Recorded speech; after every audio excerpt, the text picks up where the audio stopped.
Uh, so you're thinking you want to go to the Philippines, huh? Okay. Well, there are some things you want to consider. Um, that's what this video is going to be about. Now, um, for those of you who have been following me for a while, you know I've been to the Philippines. In fact, I just got back in May of 2025. I was there twice for a total of almost 2 years. And I learned a lot while I was there. I learned a lot about living abroad as an expat and the Philippine culture. Now, the Philippines wasn't the only place I've been to. I have been to Australia, Singapore, Thailand, Africa, a couple different places in the Virgin Islands. I've been around a few different places traveling. A lot of it was in my Navy days, but as far as um, most recently, Thailand and the Philippines. Um, I didn't spend a lot of time in Thailand, enough to know that it's very different from the Philippines. It's infrastructure wise, it's a lot. It's better, um, and but the only thing I found that I didn't like about Thailand was the language barrier. It was hard to find people who spoke English fluently, and it was hard to find very few people who spoke it well enough to communicate. I did have a few conversations with some people, but for the most part, it's very difficult, and you'll have to use a translator. I met a guy once in the Philippines that came to the condo area where I was living at, and he said he spent like 3 months in Thailand, and he was using a translator the whole time.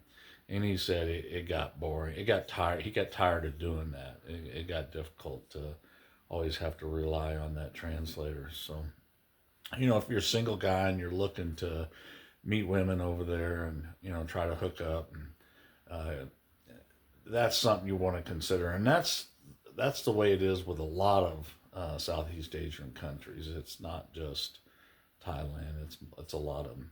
That's what the Philippines was really appealing to me about. I preferred to be able to um, rely upon being able to speak and not have to learn another language. I was never able to. I think I took 2 semesters of Spanish and 2 semesters of French, and I bet in French I could probably put together 2 sentences. That's it. I really just am not able to learn another language. I've tried. It just doesn't work. My mind doesn't let me do that. So anyway, the Philippines was a real good fit for that because 90% of the people, definitely 80% of the people speak English, and 50% of them speak it fairly fluently. Uh, Definitely able to communicate. Now you can get outside the city areas and get up into the mountains or into the province areas. What they call it the province is what we refer here in the U.S. like being out in the country.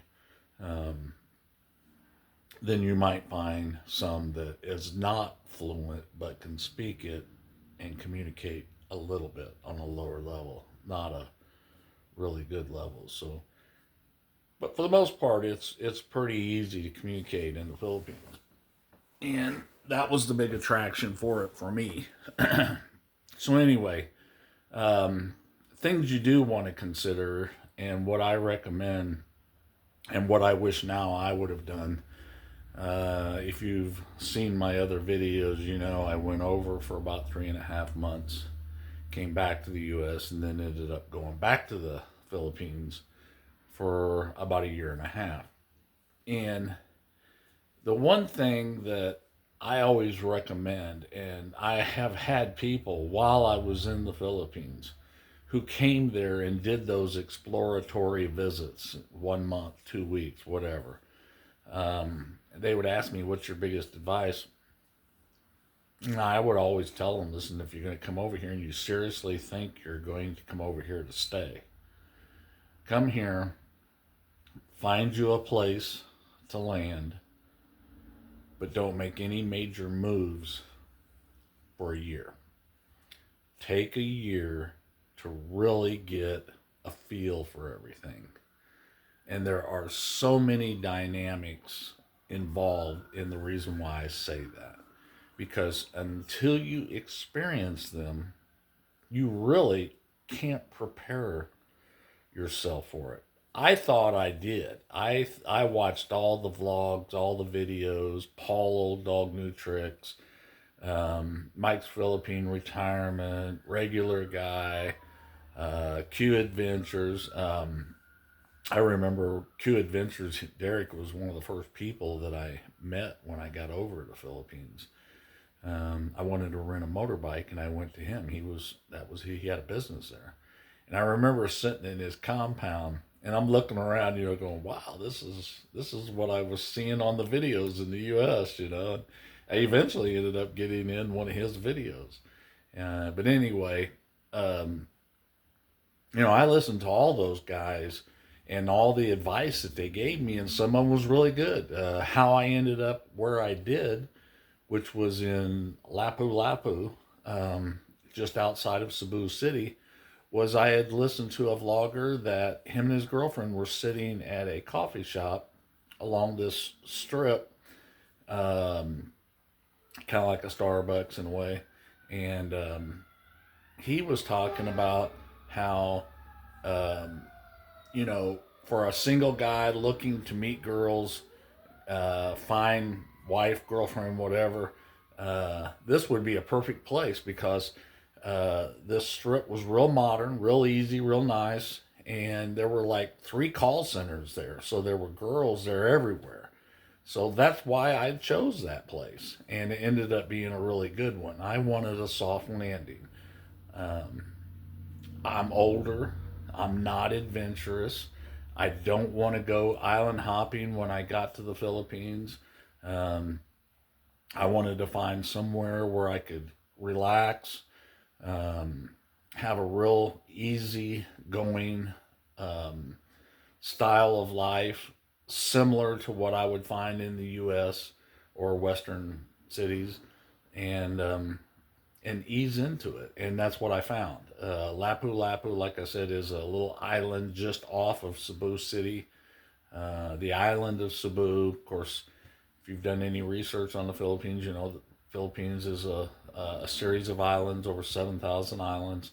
One of the cities, which actually happens to be the second largest city um, under Manila being the largest, is on the island of Cebu. And the city of Cebu is the second largest city, and it's where I lived at was a little island just offside of that. It was connected with three bridges. You could ride over the bridge, eating one of them. There were 3 of them, and over to this island, and that it had, um, you know, oh, I want to guess maybe 100,000 people on this island. But it had a section there. It was called Mega World.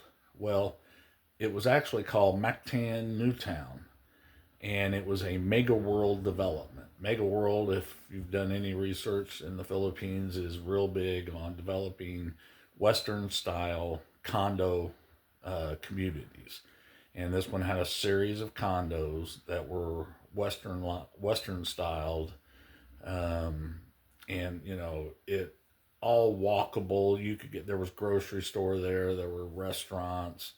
Um, it was really made it nice. I loved it there. But that was what was called, and the place was called Mactan Newtown in on the island of Lapu Lapu. Not too far from there were some malls, Gaisano malls, which is real popular in the Philippines. Um, Everything's, good taxi right away. I actually got a motorbike, and that's how I got around most of the time. But that was the real nice thing about where I stayed at. It was a real soft landing. And, and if you're in your 20s, 30s, 40s, or even older, but you just are able to physically get around and go places and you want to explore an island hop, there's a lot of places to go to. And even Cebu City is a good base to go from.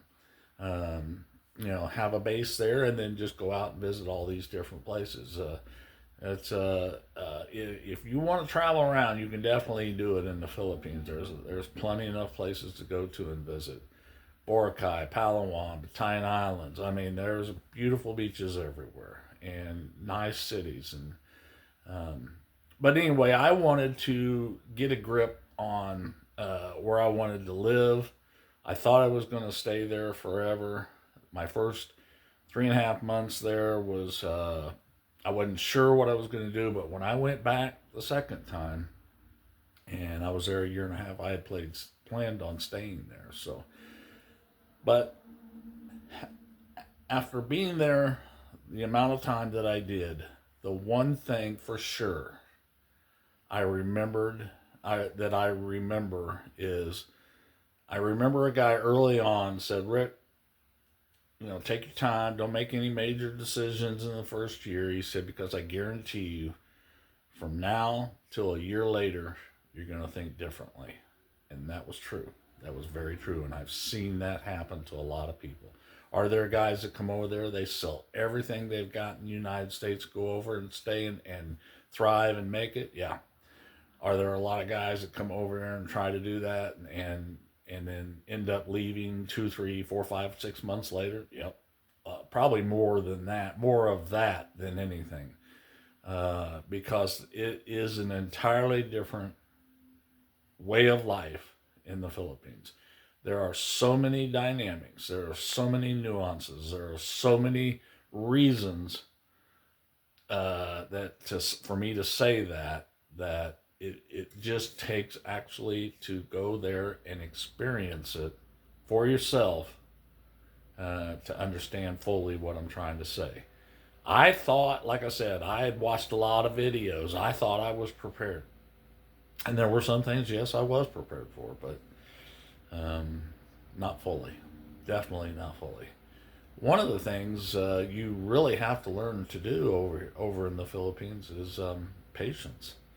And if you're not a patient person, you're going to really struggle. Um, the Philippines, I seen a video the other day. The Philippines exposes you. That's a pretty good statement. It's a pretty good way to say it. So I encourage you, before you make any major decisions like selling all your furniture, like I did, and getting rid of everything, like I did for the most part, and flying over there thinking you're never coming back, go over and check it out first. You may get there. One of the things that is a very difficult thing to get rid of or get used to is the heat.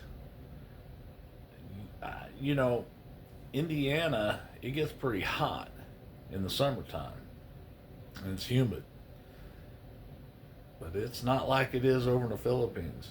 The closest thing I can come to is being in Florida in the summertime. It's like that easily, easily 8 months out of the year. The other months, people ask me all the time, what's the weather like right now? I said, well, they got two seasons, hot and hotter, and that's true.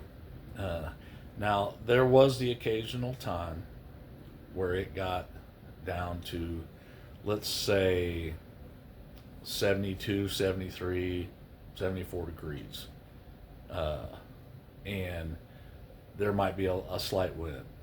which, you know, is really quite comfortable. Now, to a Filipino, they're going to be wrapped in jackets. But for me, it was great, you know, whatever that. But the only problem is it just doesn't last very long. So keep that in mind. The heat is definitely.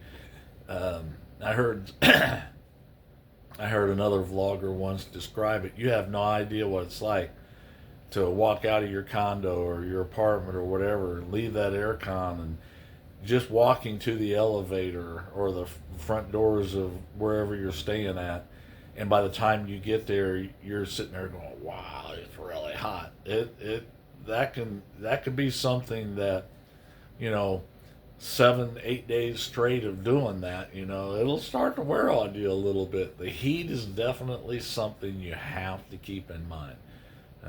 If there's probably one thing that I think that I've probably seen it chase people away, chase expats to go back to the U.S. is probably the heat, because it's something you just have to learn how to deal with. Now I learned how to deal with it.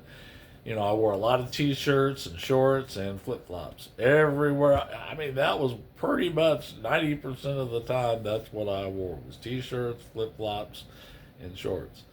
Uh, so those are things that you have to consider.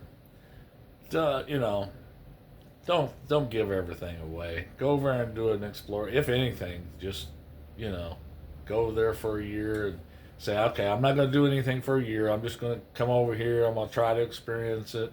At the end of 1 year, then I can make a decision, because you can watch all the videos you want to. I'm serious. You can watch them all, and you're still not going to be prepared for what you're going to experience. It's quite an experience. Anyway, this is some of the videos that I'm going to do about that. On the sobriety side of it, for those people who are watching for that reason, there are support groups over there, really good ones, real good ones.